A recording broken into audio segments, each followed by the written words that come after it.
Bagaimana cara menghadapi suami pemalas dan suka marah-marah?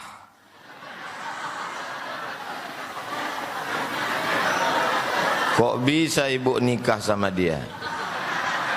Itu namanya percaya kepada takdir baik dan takdir buruk. Dia dapat istri solihah ibu, itu takdir baik. Ibu dapat dia, itu takdir. Tak ada saya bilang gitu. Wahai para suami-suami dan para calon suami, ar-rijalu qawwamuna 'alan nisa. Laki-laki itu pemimpin bagi perempuan. Maka kalian mesti semangat mencari rezeki. Rahimallahu mar'an. Allah merahmati seorang suami, ayqaza zaujahu, yang membangunkan istrinya. Suami lebih dulu bangun malam daripada istrinya. Dibangunkannya istrinya untuk sholat tahajud, untuk bersiap-siap. Bukan istri yang membangunkan suami. Bukan istri yang mengajak suami sholat. Suami yang menjadi pemimpin kepala rumah tangga.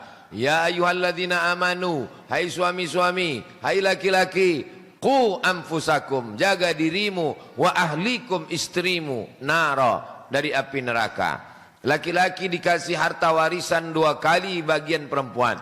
Karena laki-laki menanggung nafkah, laki-laki menanggung mahar, laki-laki punya tanggung jawab yang besar.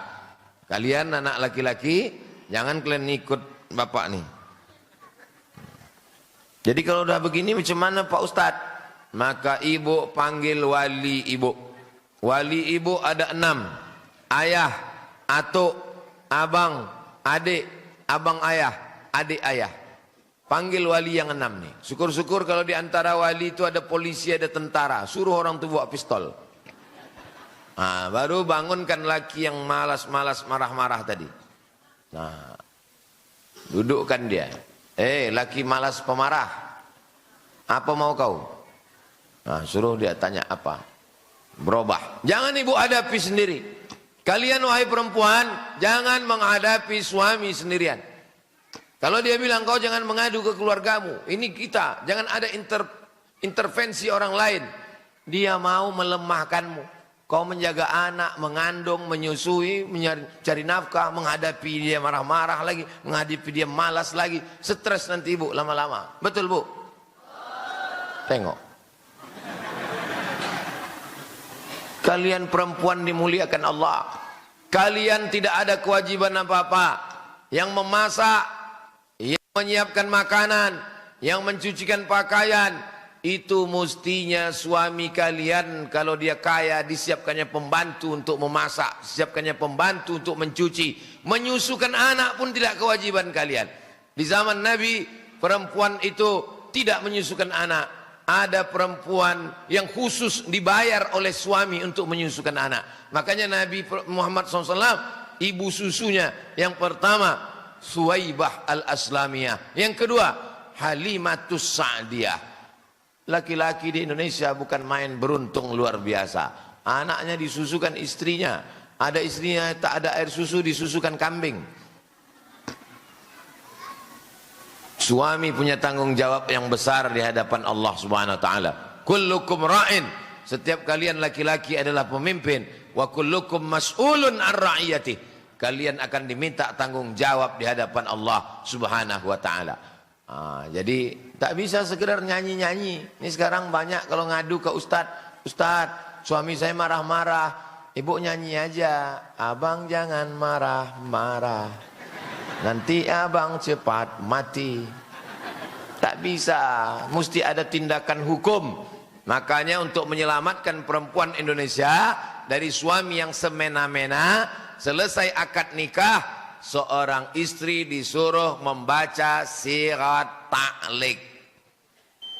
Buka handphone, habis waktu dah. Tulis di situ sirat ta'liq.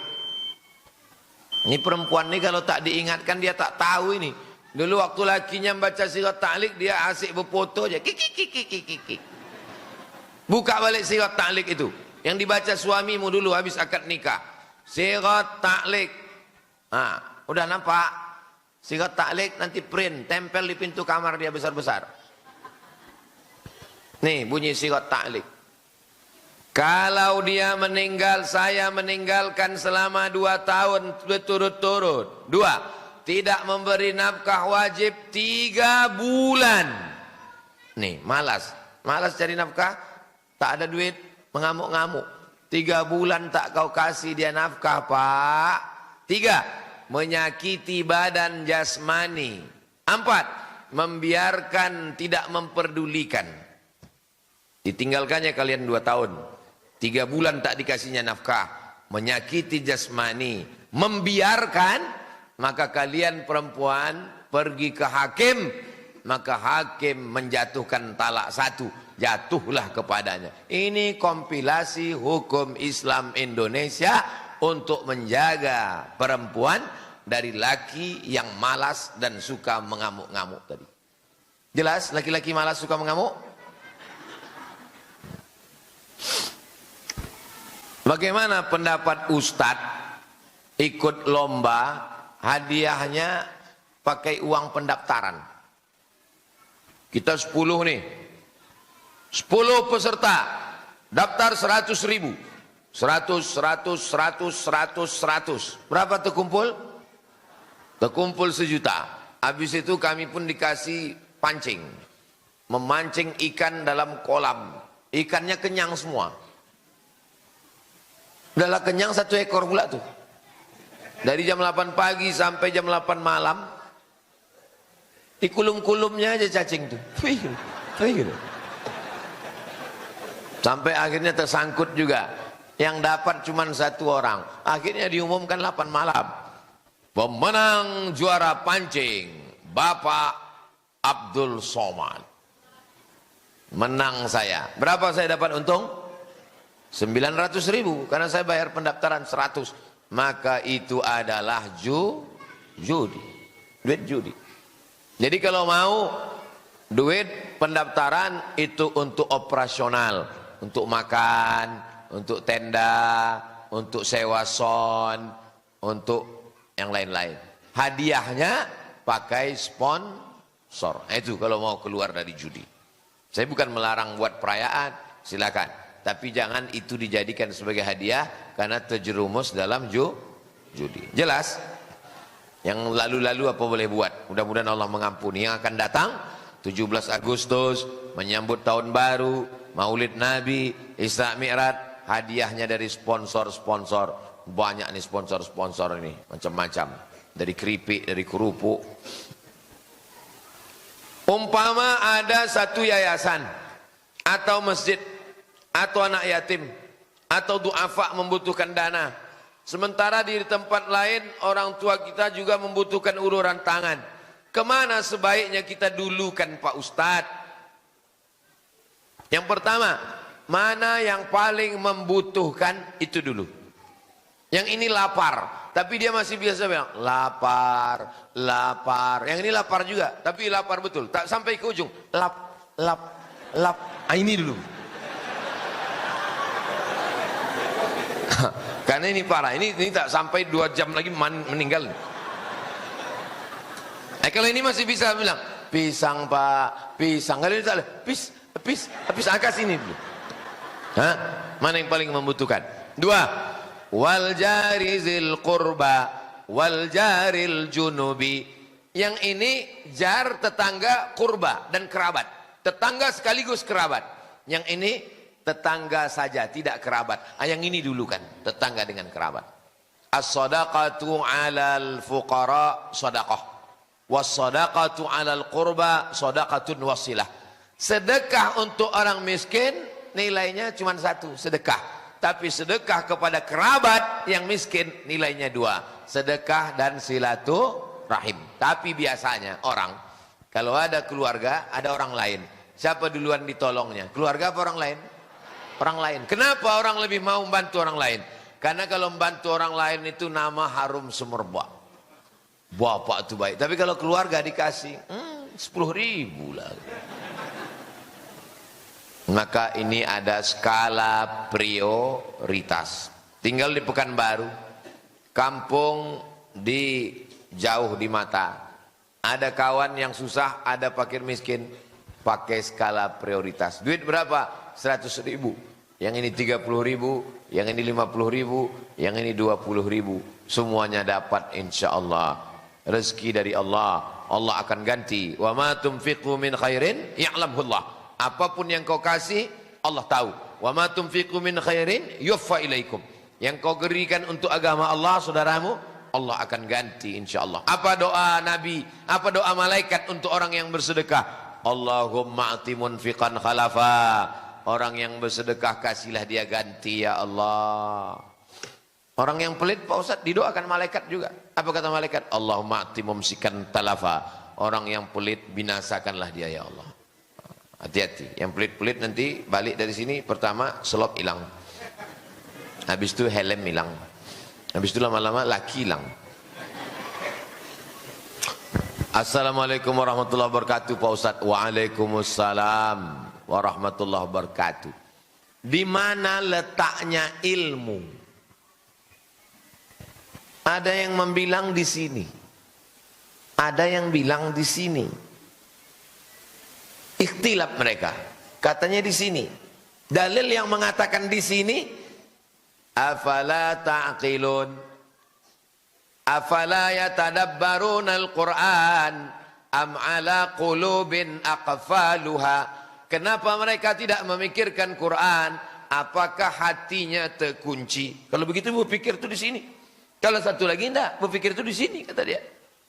Maka dua-duanya betul. Karena berawal darah itu dari sini, menyembur naik ke sini. Dari otak ini baru turun ke mata, dari otak turun ke telinga, dari otak turun ke tangan, dari otak turun ke kaki. Maka kalau bermasalah di otak, masalah yang lain. Apa namanya? Stroke ringan. Orang kalau sudah stroke, kena yang lain. Mudah-mudahan kita sehat walafiat. Dari jantung naik ke otak. Otak berpikir, otak memerintahkan mata. Kata otak, tengok itu, ada anak gadis lewat. Kalau otak itu jahat, kalau otak itu baik, jangan. Di mana letak ilmu? Dari sini naik ke sini. Kenapa kita kadang-kadang lupa dan kadang-kadang ingat? Faktor umur. Faktor umur. Saya dulu waktu baru pulang dari Mesir, saya kumpulkan pertanyaan jamaah itu. Waktu pulang dari Maroko kalau pengajian, kumpulkan. Habis tanya, baru saya jawab. 1, 2, 3. Sekarang, nama orang pun payah ingat. Kenapa? Faktor umur. Tak bisa dilawan. Yang kedua, maksiat. Syakautu ila waqi'in su'a hifzi. Aku melapor kepada guruku Imam Waqi', hafalanku rusak. Fa'arsyadani ila tarkil ma'asi. Kata guruku, tinggalkan perbuatan maksiat. Li'annal ilma nurun. Karena ilmu ini cahaya. Wa nurullahi la yuhda lil 'asi. Cahaya tidak diberikan Allah kepada pelaku maksiat. Jadi kalau kita sudah sholat, sudah zikir, sudah puasa, tetap juga lupa, itu berarti faktor usia yang tak bisa dilawan. Alhamdulillah, Fatihah masih ingat, itu dah alhamdulillah. Nah, jangan sampai Fatihah pun tak ingat. Nauzubillah. Dengan ilmu yang kita pelajari dari kecil, apa penyebabnya kita lupa Pak Ustadz? Faktor usia, faktor maksiat. Dua itu yang dikatakan para ulama. Apa makanan biar supaya lengket hafalan Pak Ustadz? Banyak-banyak makan tepung sagu. Lengket dia kan? Apa hukum KB bagi ibu-ibu yang tidak ingin punya anak? Karena takut tak bisa membiayai pendidikan di tempat yang baik. Pondok pesantren misalnya. Atau takut tak bisa mendidiknya menjadi anak yang soleh-solehah, yang nantinya malah akan menyeretnya ke neraka. Atau karena suami sifatnya cuek, menjadi penjudi online, narkoba, sehingga istri malas memiliki, menambah, tak mau punya anak. Ini bertanya apa curhat? Sudah cukup membesarkan anak yang ada sehingga dengan KB sampai menopause. Bagaimana hukumnya Pak Ustaz? Tazawwajul walud al-wadud. Nikahilah perempuan yang subur, yang banyak anak dan penyayang. Itu artinya disuruh cari istri yang subur supaya banyak anak. Kalian yang belum nikah, yang udah tak usah senyum-senyum lagi. Yang belum nikah, kalian cari perempuan yang subur. Dari mana kita tahu dia subur? Mana boleh dites duluan. Makanya waktu kenalan tanya, "Dek, emak kau berapa anaknya?" "Emak aku anaknya 12 bang." "Gua banget nih." Gitu. Cari perempuan yang subur. Kenapa? "Inni mukasirum bikumul umam." Aku, kata Nabi, Nabi yang paling bangga pada hari kiamat karena umatku paling banyak. Saya doakan bapak-bapak punya anak 12 semua. Amin. Kenapa takut kalian? Dulu dikatakan orang Indonesia tak boleh banyak punya anak, cukup 2 saja. Waktu zaman saya sekolah dulu aliyah, saya taman aliyah 96. Waktu itu sedang heboh-hebohnya BKKBN, program cukup 2 anak. Ada duit limper, ingat duit limper, 5 perak, gambarnya ibu, anak 2 sama bapak. Apa katanya? Tak boleh punya anak. Sekarang kita ketakutan sama orang Tiongkok mau datang. Kenapa? Karena mereka penduduknya, India sekarang penduduknya 1,4 miliar. Cina sekarang penduduknya lebih 1 miliar. Indonesia tak sampai 300 juta. Sementara tanah kita luas, bumi kita penuh, minyaknya banyak. Kita kekurangan warga negara sekarang. Kalian cepat nikah. Kalau bisa 1, 2, 3, 4. Siap? Kalian mesti punya anak banyak-banyak. Umat Islam mesti kuat sebab kita menghadapi tantangan yang luar biasa. Jelas? Adapun hukum KB terbagi 2. Yang pertama, tanzimun nasal, mengatur kelahiran. 3 tahun, 3 tahun, 3 tahun. Yang kedua, tahdidun nasal, membatasi kelahiran. KB 2 jenis. Yang tahdid, misalnya laki-laki vasektomi, dipotong kabel itu, akhirnya dia tak bisa lagi, senapang angin itu meletus, cuman senapan itu hidup, cuman tak berpeluru dia lagi. Nah, vasektomi hukumnya haram. Kenapa? Karena dia memutus keturunan. Tak boleh dalam Islam memutus keturunan. Kalau perempuan yang putus tak punya anak lagi, itu namanya steril. Kalau perempuan sudah di steril, dia tak punya anak lagi. Haram hukumnya steril. Kecuali 1, perempuan yang melahirkan anak melalui sesar. 1, 2, 3. Kata dokter tak boleh lagi ibu, karena ibu udah sesar. Kalau ibu melahirkan lagi, perut ibu terbuka tak tertutup-tutup lagi. Pilihannya 2, antara mati atau steril. Maka boleh steril dalam keadaan darurat tingkat tinggi. Atau dia kena penyakit diabetes akut, gulanya tinggi. Kata dokter, ibu tak boleh hamil, karena kalau ibu hamil gula ibu makin naik, pas melahirkan ibu bisa mati. Ditanya suaminya, "Pak, gimana ibu nih kalau mati?" "Ya nggak apa-apa," kata suaminya. Ibu tak boleh hamil, karena kalau ibu hamil nanti mati. Mimdate mata ya bawati. Tak boleh. Vasektomi laki-laki haram tanpa sebab. Perempuan kalau dia steril tak boleh tanpa sebab. Yang boleh itu adalah tanzimun nasal, pengaturan. 3 tahun, 3 tahun, 3 tahun. Tapi alat-alatnya itu ada yang memudaratkan. Ibu makan pil, ibu disuntik, akhirnya mohon maaf, siklus menstruasi tak teratur. Darahnya tertahan di dalam. Darah kotor itu mesti dibuang tiap bulan. Karena disuntik, karena dimakan, tertahan dia di dalam. Berubah menjadi kanker, menggumpal di dalam. Kanker macam-macam. Akhirnya ibu mati. Gara-gara bapak yang tidak bertanggung jawab. Mau enaknya saja. Memang laki setan. Jelas? Kertas yang terakhir. Perkenalkan Pak Ustadz, nama saya sensor, tak boleh sebut. Kaitannya dengan perkataan Imam Malik, beliau pernah bertanya kepada seorang pemuda Quraisy, "Ta'allam al-adab qabla an tata'allamal ilm. Beliau belajar adab 16 tahun, belajar ilmu 4 tahun. Pertanyaan saya, kenapa belajar adab jauh lebih lama dibandingkan belajar ilmu? Adakah kitab khusus membahas kaitannya dengan adab? Misal kita belajar wudhu, kemudian ada kitab membahas tentang adab. Dan wudhu, kita belajar fikih solat, kemudian ada membahas adab. Kitab adab yang paling hebat di dunia adalah kitab Ihya Ulumuddin, 4 jilid, Imam Abu Hamid Al-Ghazali, meninggal tahun 505 Hijrah. Tak ada kitab adab yang lebih hebat lagi daripada itu. Makanya ada 3. Akidah kita Imam Abul Hasan Al-Ash'ari, fikih kita Imam Muhammad bin Idris Asy-Syafi'i, tasawuf kita Imam Abu Hamid Al-Ghazali. Kalau belum bisa bahasa Arab, cari terjemahnya. Kenapa adab lebih tinggi? Karena semua tujuan ibadah adalah adab.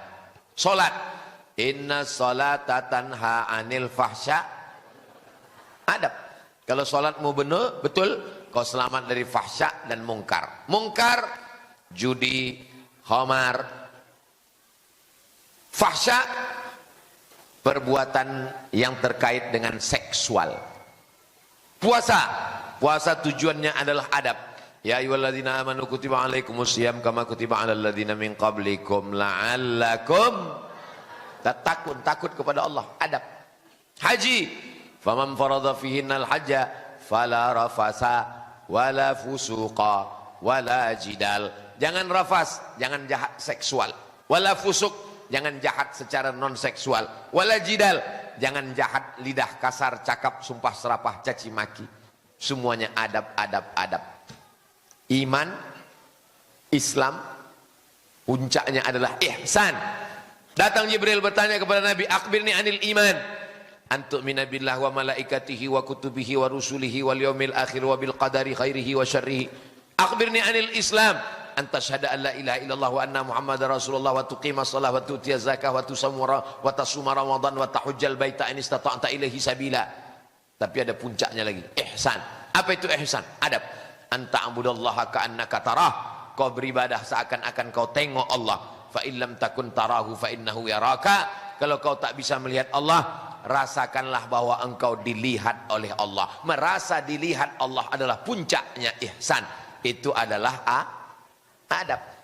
Al-adab fauqal ilmi. Adab lebih tinggi daripada ilmu.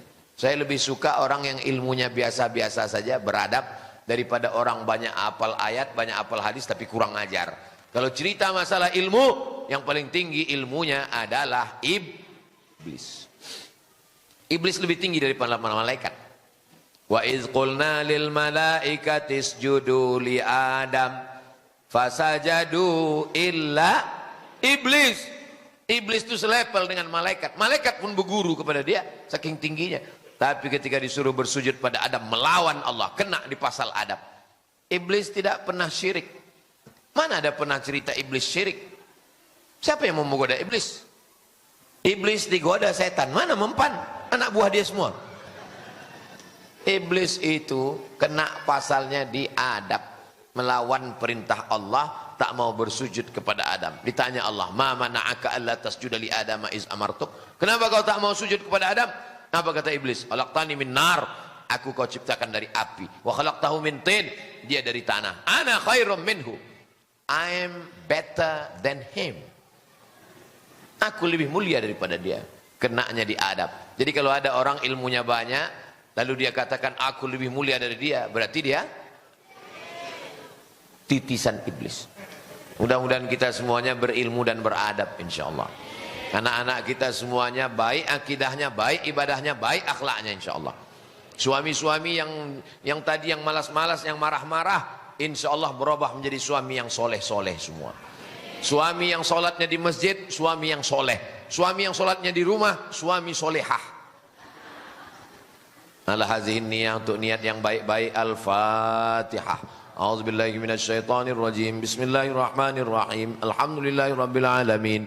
Ar-Rahmanirrahim. Maliki yaumiddin. Iyyaka na'budu wa iyyaka nasta'in. Ihdinas siratal mustaqim. Siratal ladzina an'amta 'alaihim ghairil maghdubi 'alaihim waladdallin. Amin. Allahumma salli ala sayyidina Muhammad wa ala ali sayyidina Muhammad. Assalamualaikum ya Rasulullah. Allahumma ja'alna min mu'ammiri masajidik. Jadikan kami orang yang memakmurkan masjidmu dengan salat berjamaah. Allahumma ja'alna muqimas salah. Jadikan kami orang yang menegakkan salat. Wa min dzurriyyatina, sampai kepada anak cucu kami. Rabbana wa taqabbal du'a. Terima doa kami ya Allah. Rabbana hab lana min azwajina wa dzurriyyatina qurrata a'yun. Jadikanlah suami, jadikanlah istri, pasangan hidup, anak cucu, orang-orang yang sejuk dipandang mata dan menenangkan hati kami. Allahumma aslih dzata bainina, perbaikan hubungan di antara kami ya Allah. Allahumma ja'alna minal mutahabbina bijalalik, jadikan kami orang yang berkasih sayang karena Engkau ya Allah. Allahumma ja'alna min ummati nabiyika Muhammad sallallahu alaihi wasallam, jadikan kami menjadi umat Nabi Muhammad sallallahu alaihi wasallam. Rabbana fir lana dzunubana, ampunkan dosa kami, wali abaina ayah kami, wali ummahatina mak kami, wali azwajina pasangan hidup kami, wali zurriyatina anak cucu keturunan kami, wali man hadarana semua yang hadir di majlis ini ya Allah, wali man syarakana bagi semua yang mengikuti pengajian subuh ini ya Allah. Rabbana hab lana minas salihin, jadikan anak cucu kami anak-anak yang saleh dan salihah. La tada' lana dzamban illa ghafartah, pulang kami dari majelis ini dalam keadaan bersih dari dosa-dosa. Wala aiban illa satarta, tutupilah segala aib cacat kami ya Allah. Wala maridan illa syafaitah, saudara kami yang sakit angkat penyakitnya, sehatkan ya Allah. Wala mayitan illa rahimtah, yang sudah meninggal dunia lapangkan kuburnya, bil khusus yang mewakafkan masjid ini ya Allah. Allahumma khtim lana bi husnil khatimah wa la takhtim alaina bi su'il khatimah. Rabbana atina fid dunya hasanah wa fil akhirati hasanah wa qina adzabannar. Wa sallallahu ala sayyidina Muhammad wa ala alihi wa sahbihi wasallam walhamdulillahi rabbil alamin. Taqabbalallahu minkum minna wa minkum taqabbal ya karim. Terima kasih segala perhatian. Mohon maaf segala kesilapan dan kekhilafan. Wassalamualaikum warahmatullahi wabarakatuh.